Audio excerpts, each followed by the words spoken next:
More than 200 people have been killed and more than 1,800, including combatants, have been wounded in Khartoum, the capital of Sudan, since fierce fighting broke out between the country's army and paramilitary forces on April 15th.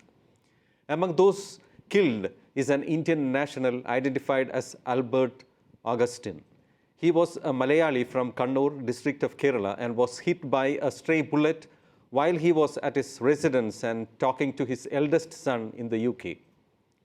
Clashes erupted after weeks of heightened tensions between the Rapid Support Forces, a paramilitary group led by Mohammed Hamdan Dagalo, also known as Hemeti, and the military headed by Lieutenant General Abdel Fattah al-Burhan. The two generals disagree over the proposed transition to civilian rule in Sudan. Sounds of heavy artillery firing across Khartoum, the adjoining city of Omdurman, and nearby Bahri continue.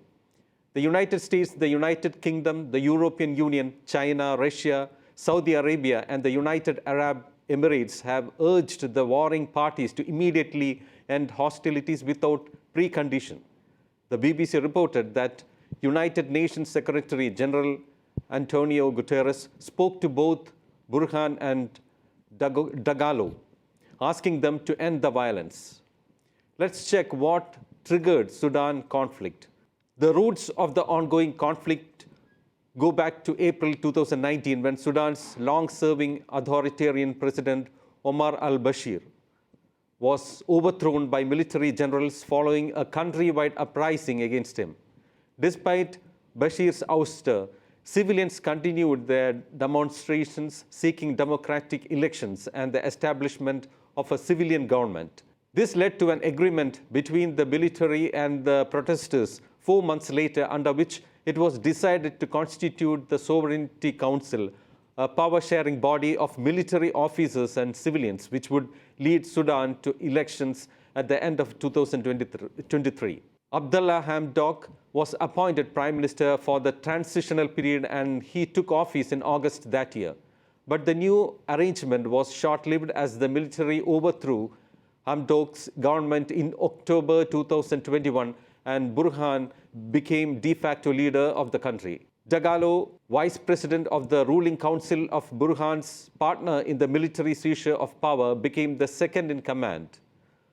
Burhan announced that the military would hold power until elections are held in July 2023. Soon after the 2021 coup, relations between the military and the Rapid Support Forces, or RSF, hit a rough patch. The RSF was formed in 2013 and has been accused of human rights abuses, including the massacre of more than 120 protesters in June 2019. Burhan and Dagalo disagree over how the 10,000-strong RSF should be integrated into the army and which authority should oversee that process. Also, Dagalo wanted to delay the integration for 10 years, but the army said it would take place in the next 2 years. Over the past few weeks, the RSF was redeployed around the country, which the army saw as a provocation and threat. With both sides on edge, a ferocious battle broke out on Saturday. Now, how is this civilian unrest going to affect Sudan? The third largest country in Africa by size has been repeated pro-democracy protests since 2021 coup. But the battle between the army and RSF has likely made Sudan's transition to democracy more difficult. Some experts fear the tussle could transform into a wider conflict leading to the country's collapse. Sudan has a struggling economy battered by hyperinflation and crippled by massive foreign debt. Billions of dollars given in international support and debt relief were frozen after the ouster of the Hamdok government.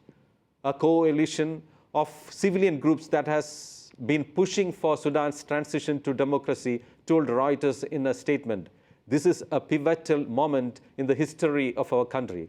This is a war that no one will win and that will destroy our country forever."